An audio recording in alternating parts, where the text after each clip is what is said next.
The San Francisco 49ers stand pat at the trade deadline. What does this mean for the season and the future? Steph Sanchez and I will talk about all that and more right after this.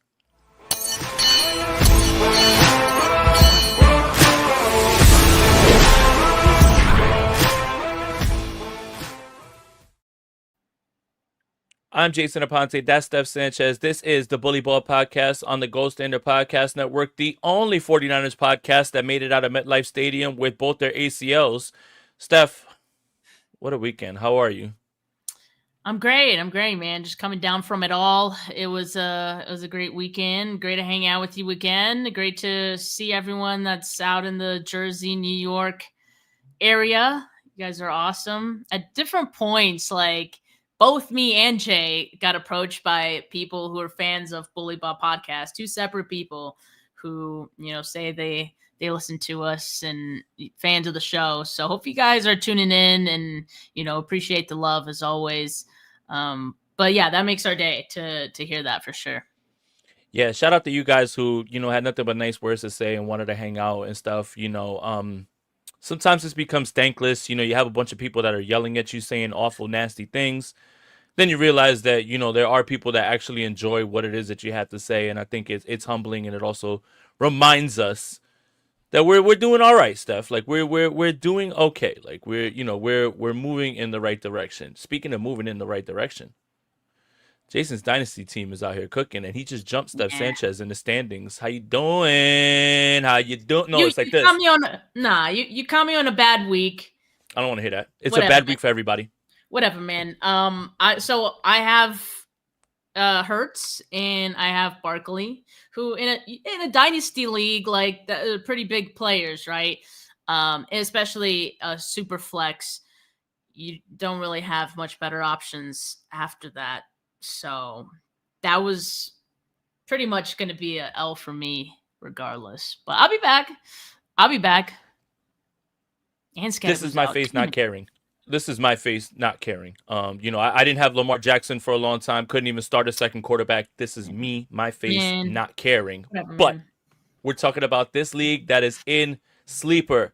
The NFL season is here, which means you now have a chance to win 1,000 times your cash on daily fantasy football. Pick stats like touchdowns, passing yards, receiving yards, fantasy points, and more for up to a 1,000 times payout on Sleeper. Get your picks right, and you could win big. And for a limited time only, new users will get a free $20 entry. And don't forget, if you use promo code GSP, you'll get up to $100 match on your first deposit. Terms and conditions apply. See Sleeper's terms of use for details. Currently operational in 25 states. Check out Sleeper today. So Steph, this is something that Rob will get, but this is reference I'm going to throw your way. The 49ers didn't make a trade before the deadline at 4 o'clock Eastern. Is it time for our viewers to crack each other's heads open and feast on the goo inside? I feel like you've made that reference before. What is it? I mean, you just either say yes, I would, Kent, because that's the guy's supposed to calm everybody down, but it doesn't seem to be many. I don't know. Look, there's takes. There's takes out there. And for our audio listeners, Rob just put up on the screen complete list of 49ers trades today. It's blank. I hope you're ready for nothing. Or hungry for nothing. By the way, KMBR stole your yeah, so bad, dude. So bad. You better say something to them. I hate when they do that, man. Come on now. But look, 6-3. NFC's wide open. Other teams made moves, the Seattle Seahawks. And by the way, hold on real quick. I think Rashid Shaheed is a good football player. A stud wide receiver is some of the stuff that I'm seeing thrown out there. Like, settle down. He's a wide receiver who plays in the NFL who's very fast. We're not gonna call him a stud, right? Like, this is just relax. He's a player who's very fast, and he plays wide receiver in the NFL. This idea that they traded for Julio Jones is a bit ridiculous. But you see other teams around the league making moves and all that. Just seems like the 49ers are getting ready to tell us that all their deadline moves were getting Bryce Huff back, Ricky Pearsall, Brock Purdy, and all those guys back. Not to be confused with the New York Yankees strategy of doing the same thing at the trade deadline. But where are you at right now with that stuff? I mean, I would have loved to see the 49ers make a move, just for, selfishly wanting some entertainment out of it. I think we always want our team to be active at deadlines of any sort, whether it's the trade, free agency, all that. Um, so I'd have liked it. And it, by all accounts, it seems like they were in it, right? Like we were hearing they were in on Jermaine Johnson. The Jets, however, wanted a second round pick. Whether or not you think that's too much or just right for Jermaine Johnson, you could have that conversation, of course. But clearly the 49ers just didn't feel willing to meet that price or he'd be a Niner, right? That's pretty much what it sounded like. And they certainly didn't seem, the Jets didn't seem to care about parting ways with other stars on their team. Quinnen Williams, Sauce Gardner out of New York now. So it would have been nice for the 49ers to get in on that action. But I also understand that it has to be a move that makes sense for them as well.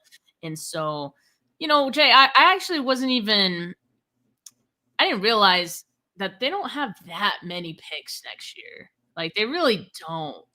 And when you look at this team in the era that it is right now and needing all this help from young players, I mean, you got to continue to build on this team, right? And you need the draft to be able to do that.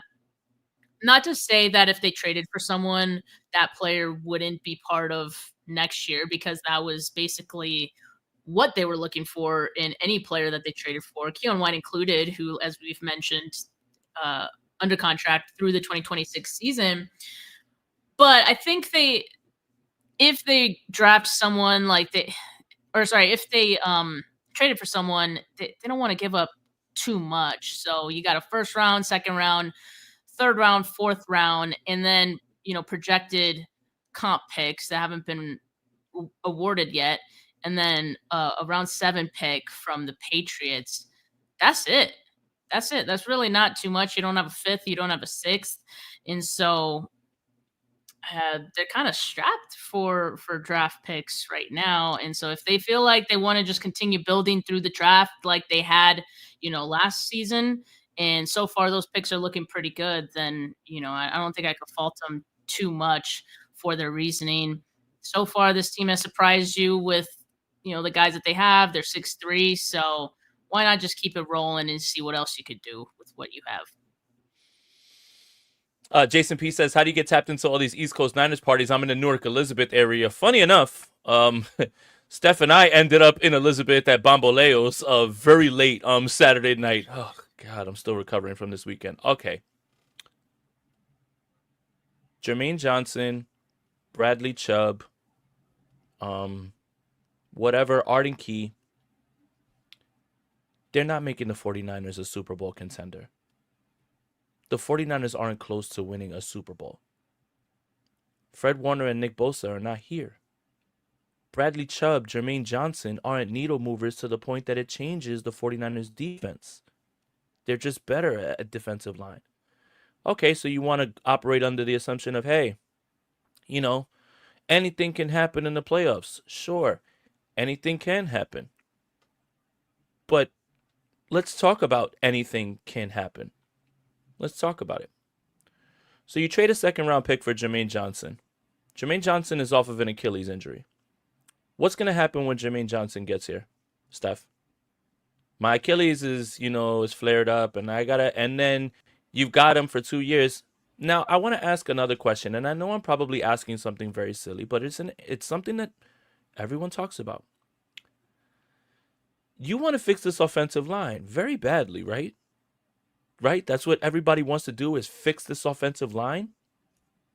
Let's punt away the first and second round picks then, Let's just punt those away then. Let's just get rid of them for guys that are not going to make you a Super Bowl contender this year. Do you understand how the thought process falls short when you hear the names? This wasn't Trey Hendrickson.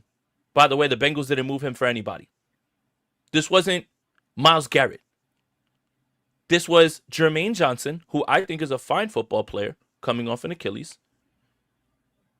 Bradley Chubb, who tore his ACL last year. And now the season's cooked because you didn't want to trade for either of these guys. Well, I've got news for you. Neither of those guys were going to make the 49ers win a Super Bowl. Nick Bosa and Fred Warner are not walking through that door. And then you can't look me in the eye and say, we need to fix this offensive line. Trent Williams is about to retire. I'm sick of Jake Brendel. I'm tired of Colton McKivitz. I'm tired of this. And then you want the 49ers to use those picks on offensive linemen, but you want to send them away for a pass rusher who will just marginally make this defensive line better. I'm fine. I feel fine. I think they did the right thing. Rather than panic and send away valuable draft capital that this team will need to stock the cupboard everywhere. By the way, everywhere. Offensive line, defensive line, linebacker, secondary, everywhere. Now, the season's over and they're waving the white flag because they didn't want to send a second-round pick for Jermaine Johnson. Guys, come on. It's fine. The 49ers are in a spot right now at 6-3 where, and stop me if you've heard this one, Steph Sanchez, the offense is going to have to carry them down the stretch.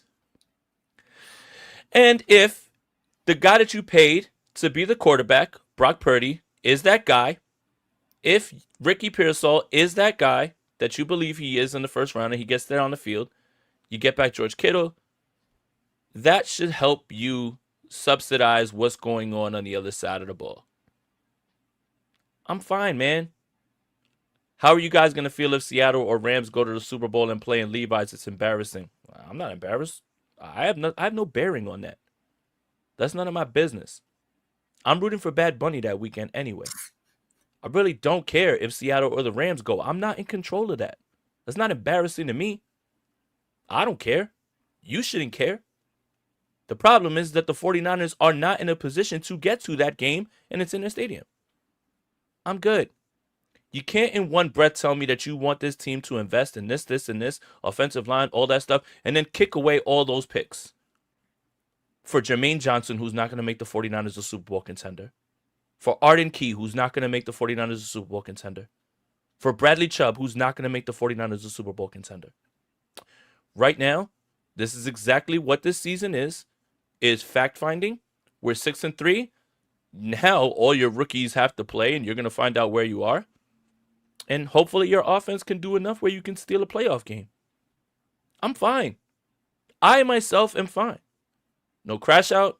No angry thoughts. Save all those picks because you're going to need them to stock this cupboard.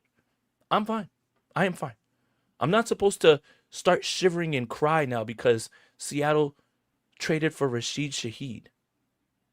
Like, I get he's fast, and he's caught like one long touchdown pass every season, and everyone likes him in fantasy because he's next to break out. I'm good. That shouldn't make you get away from your plan and kick away valuable draft capital. That's all I have to say, Steph. I'm fine too, but I'm bored. Like I just, You're bored? I just wanted my Tuesday to be a little more exciting, is all. But like to counter one point you made, I don't think. I think you're right that no player that they would have traded for would have made them Super Bowl contenders. I don't think anyone was expecting that though. Like it's kind of like what that comment says from Resident Dr. Evil there. It's not just about winning the Super Bowl, it's about remaining competitive. And you have this position that you continue to, have injuries here and there. You lost another player out for the season, Michael Williams. And not just that, you're going into 2026 with two of your pass rushers, your defensive ends, coming off ACL tears. That's not really ideal. So if you could have gotten someone this year who could have helped you with that next year too, then you do that. But again, that doesn't mean Jermaine Johnson, was necessarily that right guy or that he was worth a second round pick. And it's not like they didn't look into it at all, people. Like they did. But two teams have to agree on the price, and ultimately it just felt like that didn't happen. They try to work it out even like in the final hour. I mean, if anyone who was like watching, refreshing their Twitter feed, you guys saw that everyone kept saying the Jets aren't done. Jets aren't done. That was for Jermaine Johnson, and the 49ers were on the other end. It sounds like the Bears were as well, who also didn't get Jermaine Johnson. So I don't know, but it would have been nice. It would have been nice, but I understand why ultimately nothing happened. And I also understand why the 49ers would feel okay with the situation that they have being what it is, because they traded for Keon White.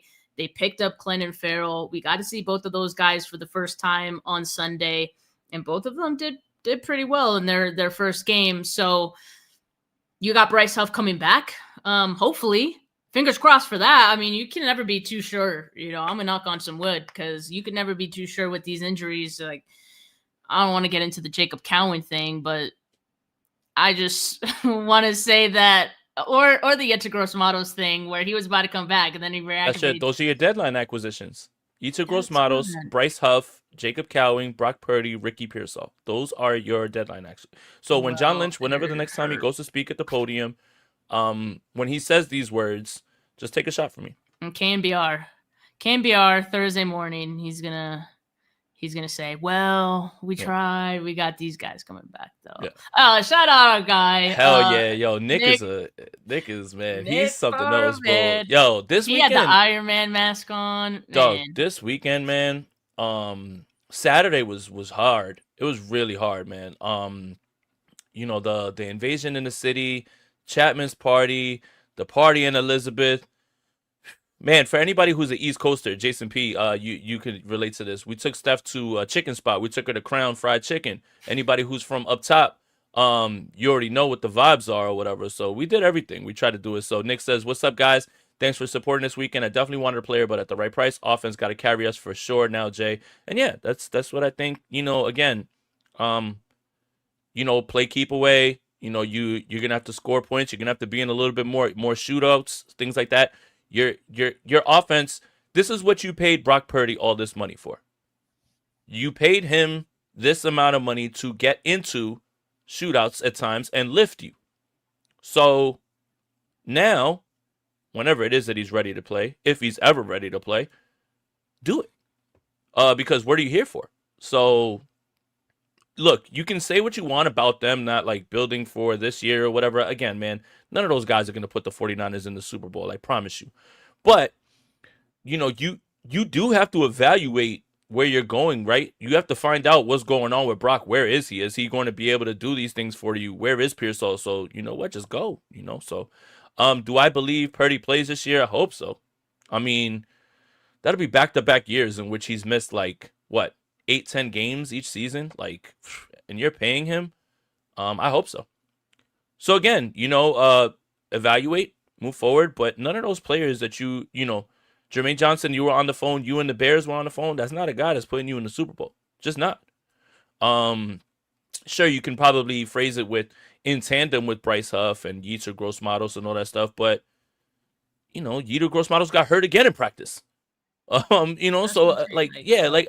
it's just, you just gotta lick your wounds and just move on. If you get to 10 wins, big win on the season if you get 10 wins, especially with no Fred Warner, Nick Bosa. I guarantee you, if Fred Warner or Nick Bosa, either or, not both, just one, if one of those guys was healthy on defense, you would have seen the 49ers possibly, throw something up there a little bit more. But since they're not, they just held on to their picks, and I'm not mad at them.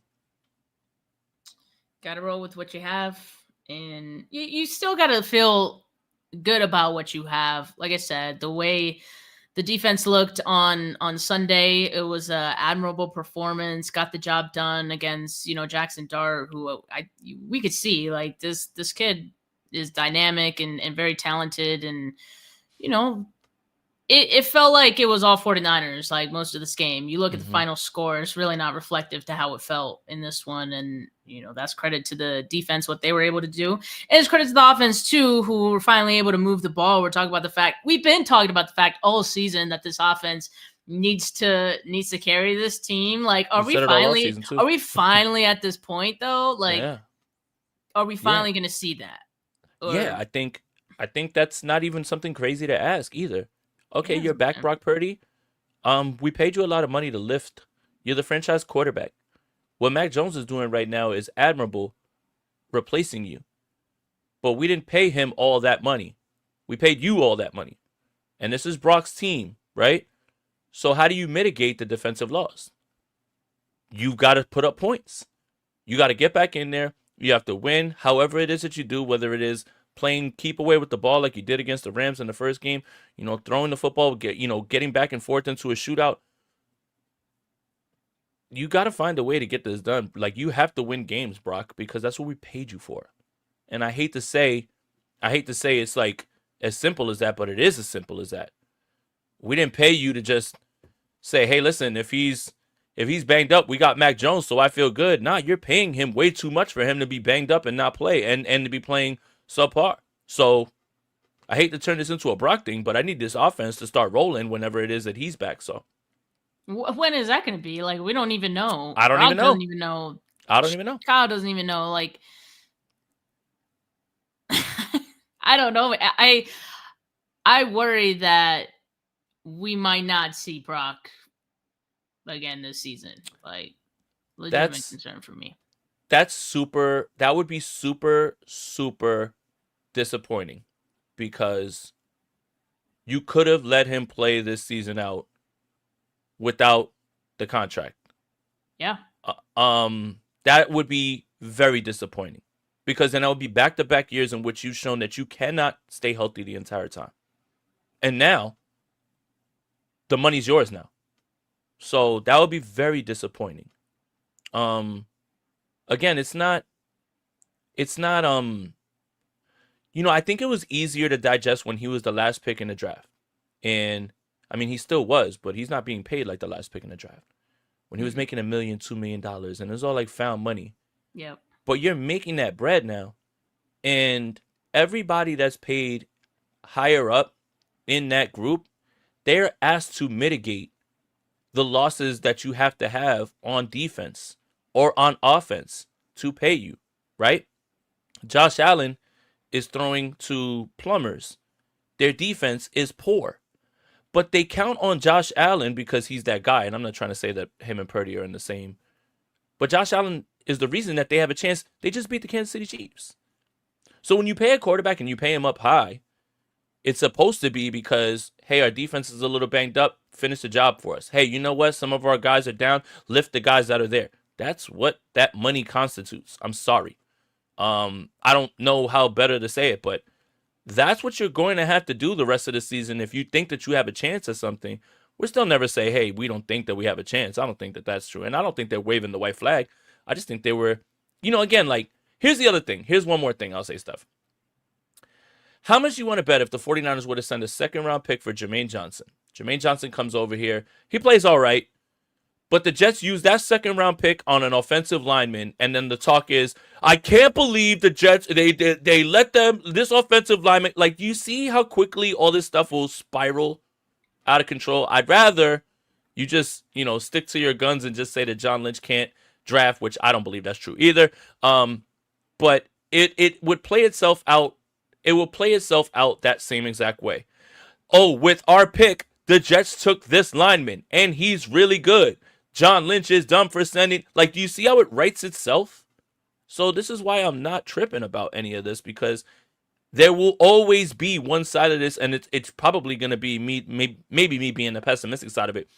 Just like, bro, like, this is how it's going to play out. It is going to play out this way. You know it is, because that's what we always do when we trade picks away is you look and see who they got, and you're just like, all right, look, even Monday, right? Monday. Walter Nolan plays his first game. Everybody's like, I told you I wanted Walter Nolan, and look at him. You don't see the endless cycle of how this goes with draft picks and who you didn't draft and who you let somebody else draft. And you don't see how this exactly would have played out the same way if you would have sent a second round pick for Jermaine Johnson. Like, Jermaine Johnson isn't moving the 49ers into special territory. I think he's a very good football player. But come on. Man, you actually watched that game? I mean, I was. Well, I watched because I was, my fantasy league Legal that stream. yeah, I had to start Trey McBride, Gadsden, and Brock Bowers because I didn't have an extra quarterback. I put Brock Bowers as super flex. And he had Dak and somebody else. That last Dak interception won me my week by 0.15 points. But shout out to Brock Bowers, man. 43.3 points. Appreciate you, A gang. lot more coming. A lot more coming his way Oh, with yeah. Kobe Myers getting Jacoby traded. Myers is gone, right? Right. Yeah. Well. You're sleeping on our king, Jack Bex, but I like that might yeah. Um, Tony But says they should probably tell him to get the surgery, and that'll inflate max value in offseason trades. Go ahead, stuff. God. Well, Ah, God, man.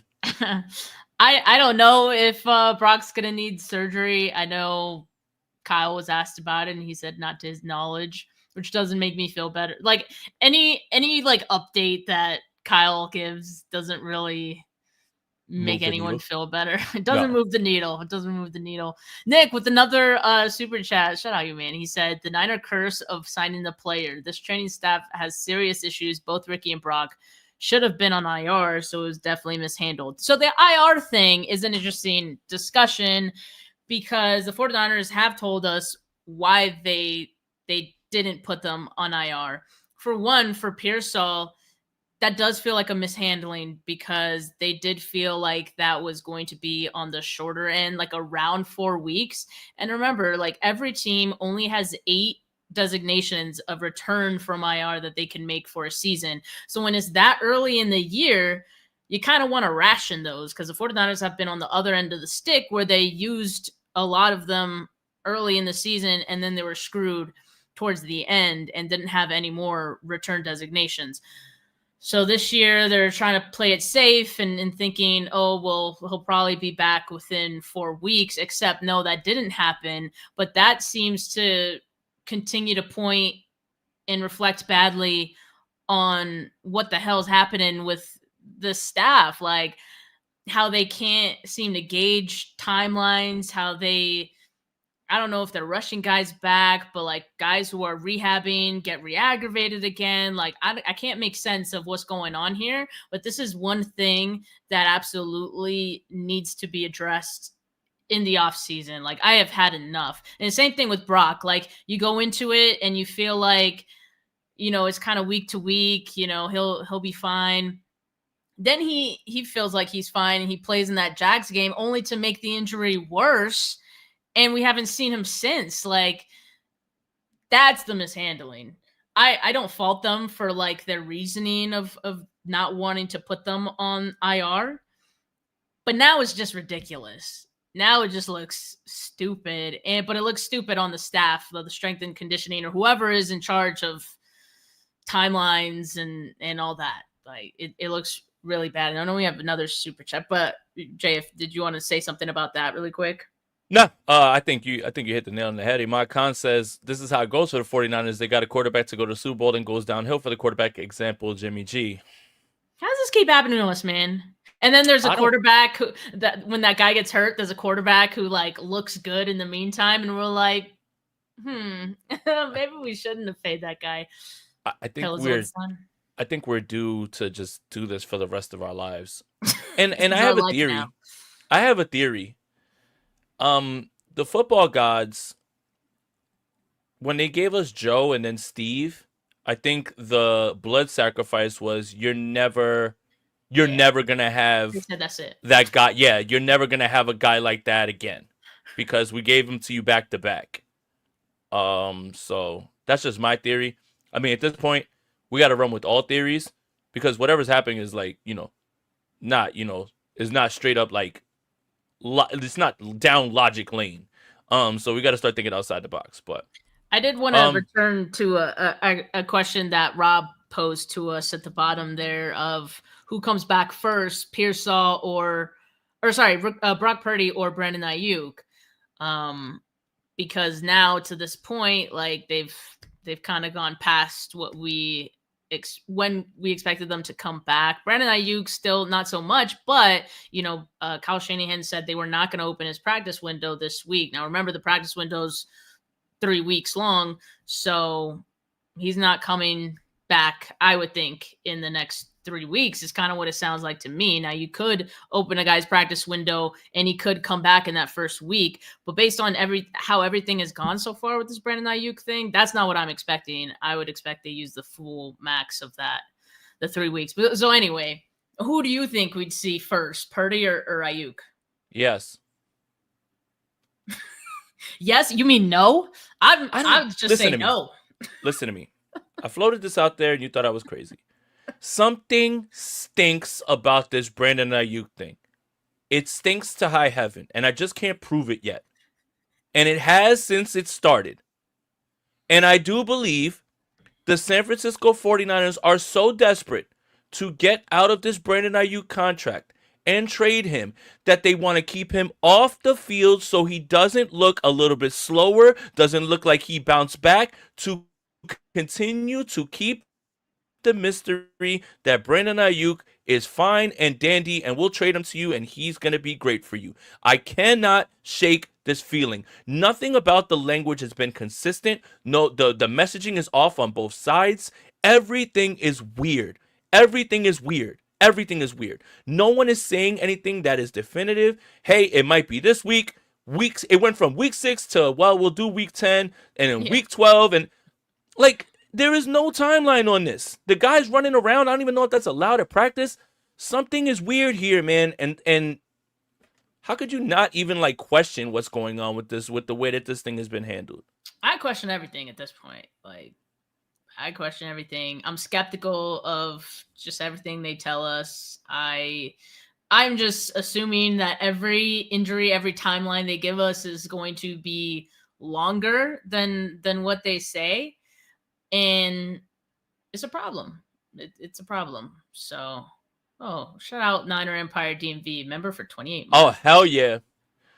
What up Jason and Steph? Had a blast with you on Saturday. Yeah, we had a blast too. By the way, since it takes a year for the injury to happen and come back, week 7 of 2024. Week 7. We're past the year. Something's weird. Something's real weird. I can't prove it yet. But if you're saying the year is the landmark, we're past the year. Can't even get his practice window open. But I'm high. You got it, bud. Look, man, I don't know. Either way, what I need to see out of these two, who I need to see out of these two is Brock Purdy. Yeah. So who do I want to see on the field? I want to see Brock Purdy. Because we paid you to be the guy. I mean, they both got paid, but yeah, they did. Purdy exponentially more. Right. We paid you to be the guy. We didn't pay you to be the guy and we can win games because Mac Jones is behind you. That's not what the money's about. The money is for you to be the guy and be out there. And you have to evaluate him. If he doesn't play again this season, another lost season only further exacerbates any noise around Brock Purdy and what you think about him. Because we won't have data to point to. Yeah. We'll have week 1 and we'll have the Jacksonville game. Well, we have the data from the previous season, which wasn't very good. And then we'll always have 2023, and the friends that we made along the way. That's all we have, man. That's all we have. But he needs to play more than Brandon Ayuk. Yeah, he does. And that's who I need to see. Like with Brandon Ayuk, if he sits out the year, I'm good. Like I'm chilling. Like I'm good off that. But if Brock misses another season like this or whatever, where he's been injured, the only year he wasn't injured was 2023. And he got paid the money. You could have waited. You could have sat for another year and let him play it out. But he's got to play. He has to play. Because you can't just say, hey, we won a bunch of games because our franchise quarterback was out. He has to play. He has to be good. He doesn't just have to play. Yeah, it's not just it. That's not it. Yes, exactly. He can't just be out there and stink it up. He has to continue to prove his worth, I think, for this team. And I think a part of us are a little nervous that it'll still look like it did in 2024.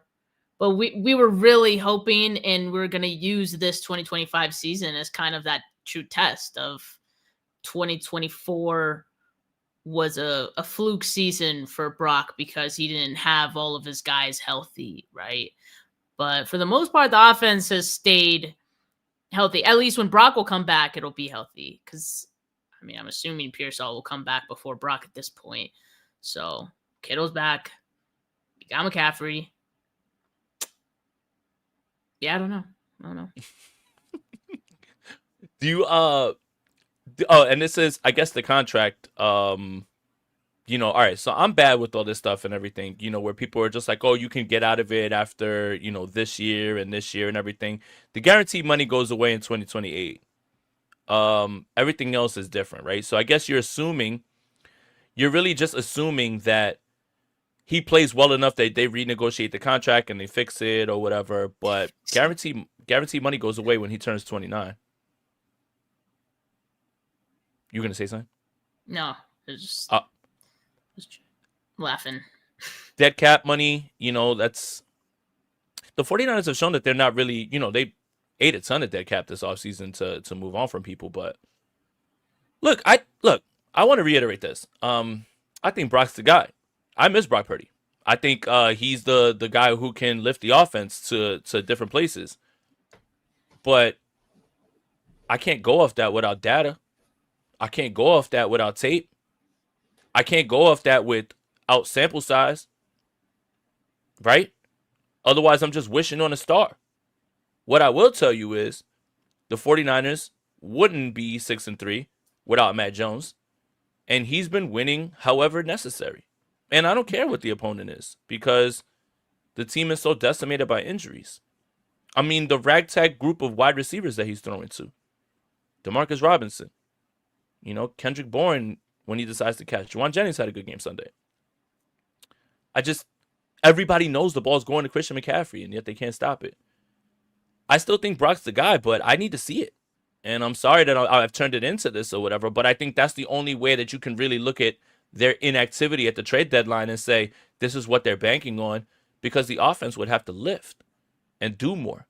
And how do you get the offense to lift? You get your franchise quarterback on the field. And if he can't get on the field, then we just kick the can down the road and have to have the conversation all over again. I can hear it right now, Steph. Oh, Brock's healthy and ready to go in the training camp, and he's got no issues, and then right back in the saddle, man. So it is a little like I do want to see Brock Purdy play because I think the real potential of this team, whatever it is that you think it is this season, is through the offense, and it has to be with Brock Purdy as the quarterback. Are you saying because it has to be because you paid him, or because you think Brock Purdy raises the ceiling of the offense that much more than Mac Jones? Both. I think Mac Jones can stay in games where things are close, right? Like I can't see him getting into a shootout back and forth. Now maybe if Ricky Pearsall comes back, you think of things like that, but I think both.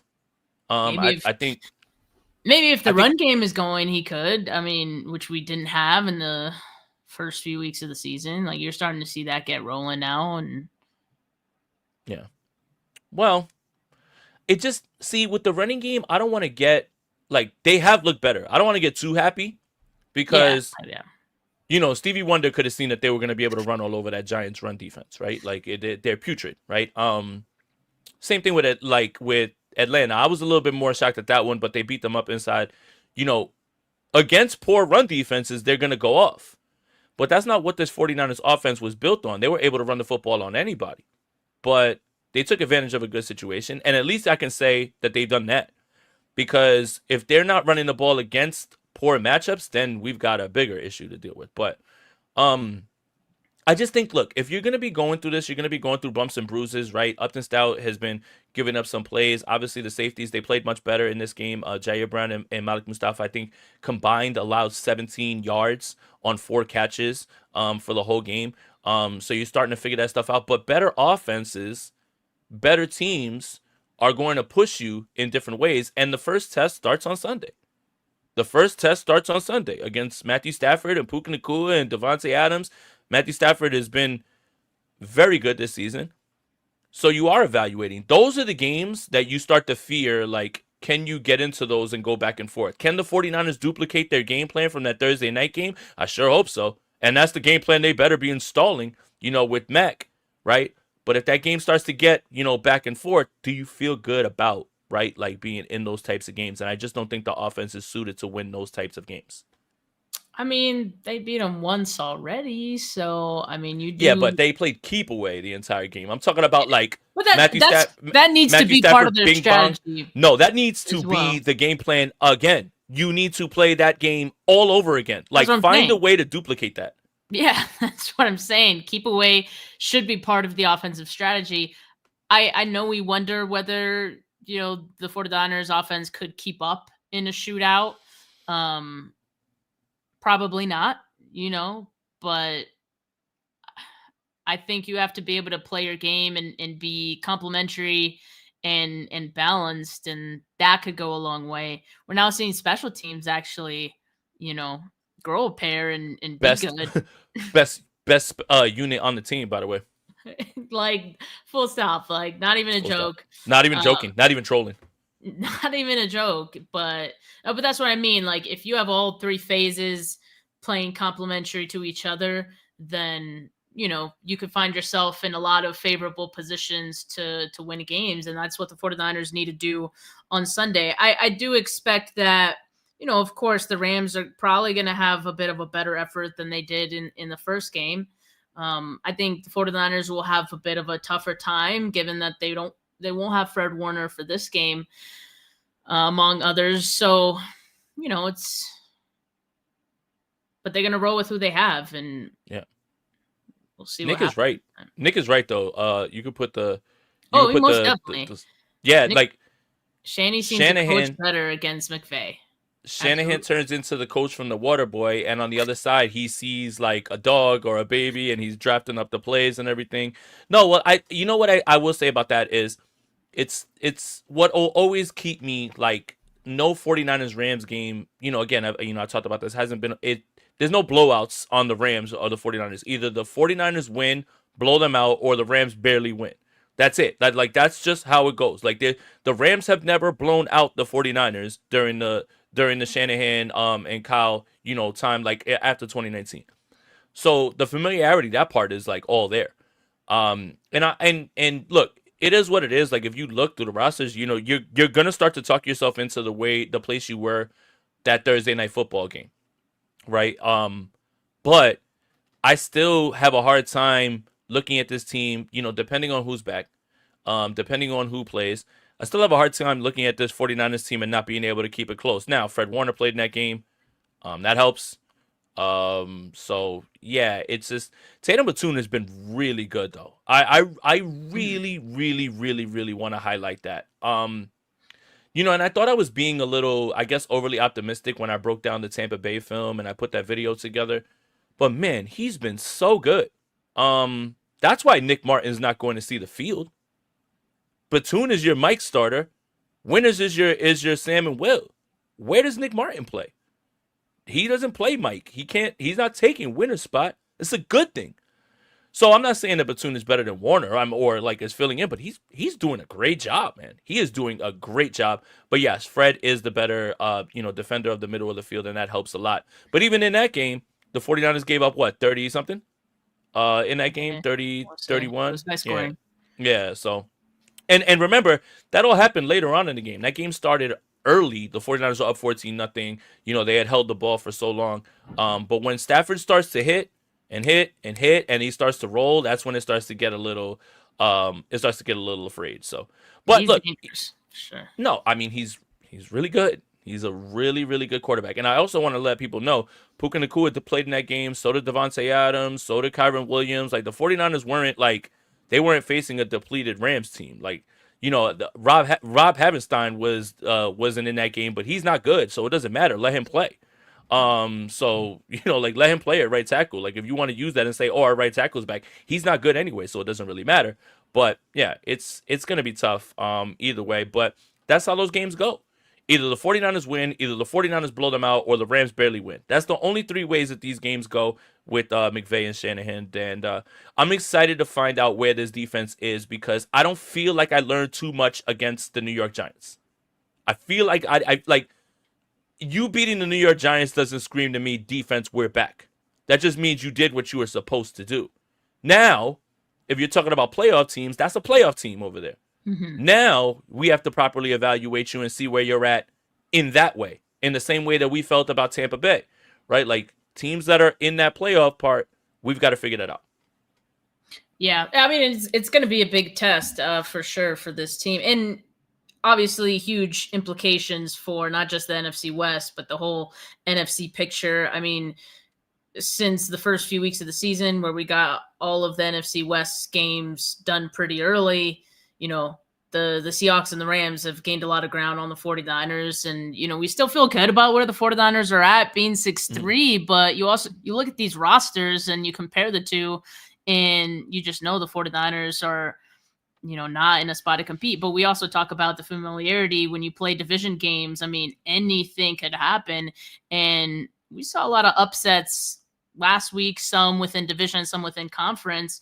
And so you can never take any game lightly, but that goes for the Rams too. I mean, they can't just assume they're going to beat the Niners this time around just because they've been playing better. But yeah, I mean, I think it will be a bit of a heat check, I think, for the Niners, and hopefully Kyle does coach his ass off, man. You definitely gonna need it.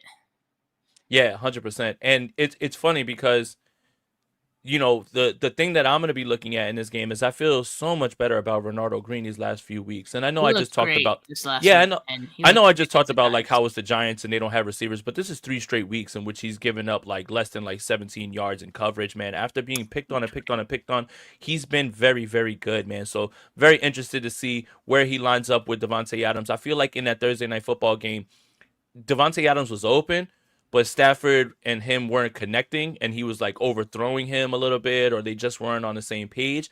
Very interested to see how this goes because of the way that they move Puka Nakua around. You just want to see where Renardo Green is because I do think he'll probably see Devontae Adams more than he will anybody else, unless that's the entire game plan is to send Puka to his side. Stout too. I thought Stout had a really good game on Sunday, and he was tested quite a bit the last time that Mm-hmm. these two teams played, and so I expect that the Rams are going to try to go at him again, and hopefully it's a better performance for Stout, better than it was in week 5, I think is when they played. So hopefully he's learning along the way. But I like what I saw from him, both from coverage and also the run defense standpoint. Thought he was great. And people asking like, how's the run defense going to look without Michael Williams? Well, we got Michael Williams at home. His name is Cleveland Farrell. I mean, isn't the whole idea of him just setting the edge? Right, like that's all they ever say about him, like on run defense. Even though he almost killed Jackson Dart, man alive. But um, I think run defense wise, the 49ers have actually been pretty good. Yeah. They've kind of bottled everybody else up. So I mean, the thing is that the Rams run a lot of duo, which is inside, and those defensive tackles. Are you gonna get blown off the ball? Are you gonna get pushed around? Like that's where you've got to have those guys. Like, look, man, if you're not going to trade for defensive linemen, CJ West better not be inactive for another game the rest of the season. Full stop. Full Yeah. Well, stop. has anyone asked Kyle about that? Like why Full he's been stop. or Salah, why he's been inactive 2 weeks in a row? The team is running out guy after guy that you're like, oh, I kind of remember this guy, but CJ West is a healthy or I don't know if he's a healthy inactive, but he's inactive. Come on, man. He's got to play. If his hand is in the club, he can play. But him, Alfred Collins, you got to be there. Jordan Elliott, run stuffer, he's got to be those guys. And then hopefully Keon White, gets his chance as pass rushing. But you just don't want to see the 49ers having the blitz because Stafford's so good at pre-diagnosing it and Yeah. throwing into it and getting the ball out. So Yeah. it's going to be really interesting. I think the game plan's there, from that Thursday night game, but duplicating it again. I think the Rams are not going to allow a lot of those underneath throws. Depends on who plays. We could get a report tomorrow that Brock Purdy might be on pace to play on Sunday. We could get a report that both of his legs are going to be sheared off at the hips. Like, I mean, one of those two things is probably going to happen. So, Well, we'll definitely probably get the former of like them acting like it's optimistic. He has a chance to play for the gamemanship aspect of it. Like they love that. They've been milking that for a few weeks. which is why we keep thinking that Brock's close to coming back, and then he's actually not. The Mm-hmm. team really knows that probably he's not, but they keep making it seem like he might. I would Yeah. expect that this week, just so the Rams have to prepare for both, but no. So, all right, and this is we got 10 minutes left. We can keep talking about the quarterbacks. I want to ask you, what are the main differences between Brock Purdy and Mac Jones besides the fact that Brock can run? I mean, to me, that is kind of the biggest difference, but also I feel like Mac's getting the ball out just a lot quicker, so more decisive. And that may be just by design. Like again, him just knowing that he's not mobile, just wanted to get the ball out quick to a guy. Whereas, Brock, at least in the last couple years, ever since 2023, man, like Brock will look to find the best play that he could find, and sometimes it's just not there. So that's why sometimes he has to scramble out, and sometimes Brock does scramble out of clean pockets as well. Let's not forget that. And so I feel like in a way sometimes Brock could make his life a little more difficult or make things look harder than they need to be. But also if the plays work out after a scramble, like he looks really good. So like it kind of gives this image that, or this perception that, oh wow, like he saved the day. If he didn't scramble, that play would have never been made, kind of thing. Whereas what you're seeing from Mac is very vanilla. It feels very like almost boring. But if you look at their stats, if you look at their average depth of target for this season, again, small sample size for Brock, right? But it's about 7. It's like the same for both of them. But just it's looked different. I do think Mac has a better arm. And you see that in different moments. I want to see it more, honestly. But yeah, I would say those are probably the biggest difference between them.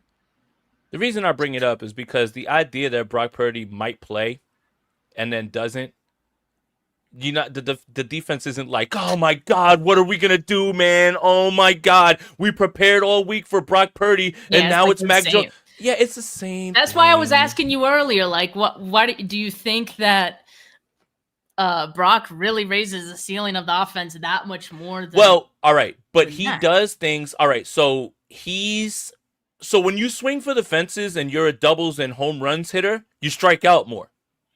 When you're a singles hitter, you take your singles, right? But that's Yeah. you just getting on What do you base and mean? hoping somebody else will knock you in. So Yeah. for me, what I mean is like there is no competitive advantage of being like, yo, Brock might play, and then they rule him out Friday. You think the opposing defense is like, well, toss the whole damn defensive game plan out. What the hell are we gonna do now? Mac Jones is playing. Come on, like Kyle, like I get it, man. Like you wanna be mysterious. I think he likes playing around with the media and fans probably more when it comes to that. But defenses aren't going like it's not the difference between starting Lamar Jackson and Mac Jones. Yeah. If you're preparing for Lamar Jackson, you've got everything in it to stop him on defense, on runs, all this stuff, and then it's his pocket passer. They're the same guy realistically when it comes to like how defenses defend them. So like there is no competitive advantage, right? Like you think Shula's gonna be like that damn Kyle? He's so crafty. I put my whole game plan in for Mac Jones, and now Brock's gonna play. We're screwed. We might as well not even play the game. Like it's not that big of a competitive advantage. Yeah. It's not. Yeah, So I hope but they that's don't Kyle do that because he again. likes messing around with the media, and he likes remember when?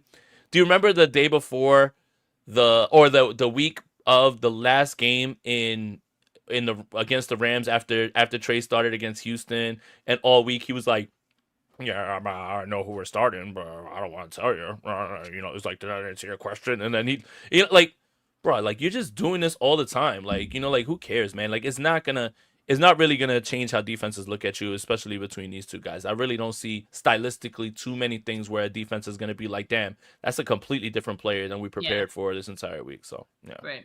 Agree. yeah. All right, Steph. Are you fully recovered from this weekend? Because I'm on I'm Tuesday, and if great. I don't get, yeah, I feel great, dude. I wasn't hungover once. who said I'm hungover? I I don't know, just said man. I'm not recovered. Same thing. My body hurts, man. Like I just want to stay in bed. Like I'm like I'm to the point where I had such a good time this weekend, and obviously with the team in town, that is really cool, and to see everybody, and to get a chance to talk with other Niners fans and party. Um, I don't want them to come back, and they're coming back next year. you're you're like you need the entire year to recover, basically. Yo, I looked and they were and it said away opponents, the Giants. I was like, oh, not again. But Oh, no. you know what? You know what, Jay? Maybe it's because you're turning a year older tomorrow. Oh, you And, telling everybody now? happy early birthday. Oh God, I can't wait to spit. Oh, did y'all talk about that? You should have done a kicker update, man. Dude, that would have been fire. Cause I love that. I love my kicker. Um, Yeah, nobody plotting cares behind about the the kicker scenes, position more than I do right now. What happened, Steph? Go ahead. Me and Rob were plotting behind the scenes, though. That's some bull crap. But yeah, look, I'm fine, with the 49ers not making the move. We're just gonna find out who they are, and this is all evaluation time right now. I just want to see Brock Purdy play football, and I want to see what this offense was supposed to be because they paid him, and I want to know what we've invested in because we just really have to figure this out. You just can't have another lost season of where Mac Jones plays so good that next year we're like, well, Brock's on the block, or like, should they trade Brock? Like, I can't go through that. Like, Oh just, my so goodness. shout out to everybody. Thank you guys so much, man. Appreciate it. But yeah, Ozzy says happy early birthday to Jason and my wife Christine. Y'all Scorpios are a handful. I think I'm chill. I don't know, Steph. Right? I wasn't wilding. Right? I wasn't chill. I wasn't. No, All yeah, right, that'll do it for this episode. Oh wait. So before we get out of here, so I went to the box office real quick with somebody to see if we could score some last minute tickets, and a young man, I forgot his name, and I apologize, dude. If you're watching, you know exactly, who I'm talking about. He's like, yo, you're Jason. I watch. He goes, I love every Tuesday. You and Steph. This is when you went and you put your car in the bag. And he's like, where's Rob? He was like, didn't he come out here? And I was like, oh buddy, like I did the hand on the shoulder thing, and I was like, oh buddy. I was like, he didn't make it, man. I was like, I'm sorry, dude. But he was really excited about that as well too. But shout out to him, man. Just so many people that like really kind of reminded me that, like, yeah, you know what? While we get a lot of shit sometimes from people and they call us crazy names and they talk crazy about us, there's way more people that enjoy what we do that then don't, and we need to always focus in on those people more, highlight the positivity instead of the negativity. But yeah, people were asking for you, Rob. So all right. That'll do it for this episode of the Bully Ball Podcast on the Gold Standard Podcast Network. Make sure you like this video, subscribe to the channel, hit that notification bell for when we go live. Make sure you are subscribed to the Gold Standard Podcast Network wherever you get your audio podcast. Make sure you follow Steph on Twitter at Steph49K. Follow me on Twitter at JasonAponte2103. We both have YouTube channels too, so if you want to go ahead and check those out, you can. But appreciate you guys for being here. Enjoy the rest of your Tuesday. For Steph, for Jay, we're out here. Peace.